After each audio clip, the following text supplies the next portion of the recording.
নমস্কার বন্ধুরা, আমি সীমা আর আমার আরও একটি ব্লগে আপনাদের অনেক অনেক স্বাগত জানাই।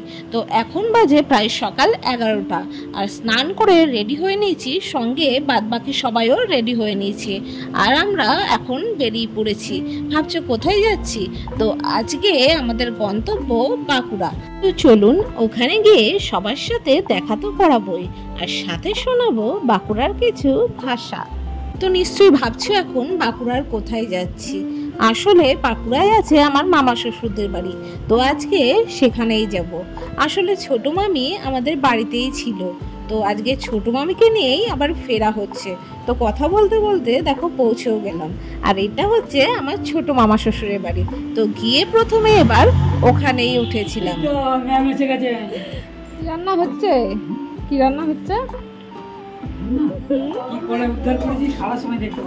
প্রচন্ড গরম পড়েছিল, তাই আগে গিয়ে এক গ্লাস কোয়াশের শরবত খেয়ে গলাটা ভিজিয়ে নিয়ে এবার চললাম সেজো মামা শ্বশুরের বাড়ি। চো আমরা সারপ্রাইজ দেবো, গিয়ে বলবি সারপ্রাইজ। ওই সব ঘুমাচ্ছে নাকি? পাটা টিপে টিপে যাচ্ছে।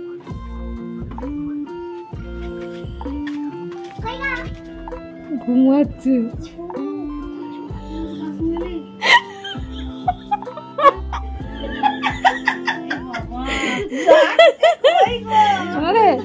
সারপ্রাইজ দিলি সেজো ওদিকে?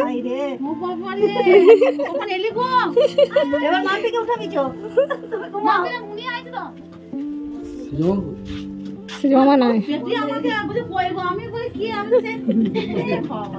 চলুন এবার যাই আমার মেজো মামা শ্বশুরের বাড়ি। সেখানে আছে আমার দেওর আর যা।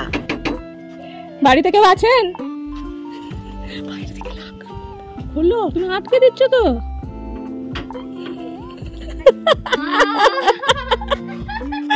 খবর পেয়ে গেছি যে চলে এসছো তুমি।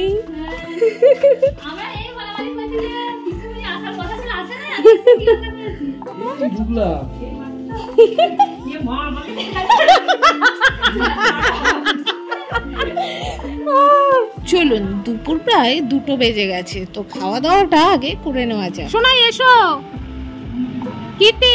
খাওয়া দাওয়ার পর কিটি আবার ওর কাকার সাথে ঘুরতে বেরিয়েছে নদীর ধারে।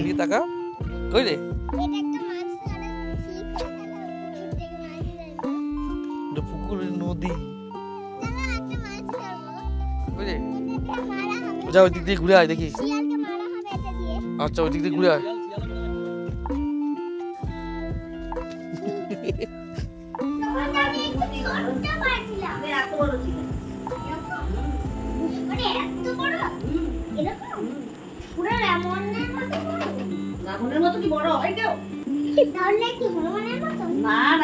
ছোট বেবি ছিল তখন। তো ভয় খেয়ে যাচ্ছি রে, আমাদেরকে বাটি ভাত দিয়েছে, একটু খাবো দিয়েছি, বাড়িছিস যখন একটু খাবো। ও পটল, দাদা পটল ভাজা খাবে না, একটিও খাবে না।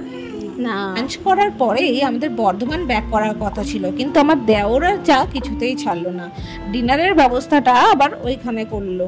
তো দেওর আর জায়ের কাছে ডিনারটা সেরে রাত্রি 11টা নাগাদ আমরা আবার বেরিয়ে পড়লাম বর্ধমান ফেরার উদ্দেশ্যে। আর মাঝ রাস্তায় গ্রামের মধ্যে এরকম মাঠের ভেতর থেকে গাড়ির সামনে কি বেরিয়ে এলো দেখে একবার কমেন্ট করে জানাও তো। এই তো শিয়াল আর আমার ফোনেই এসছে।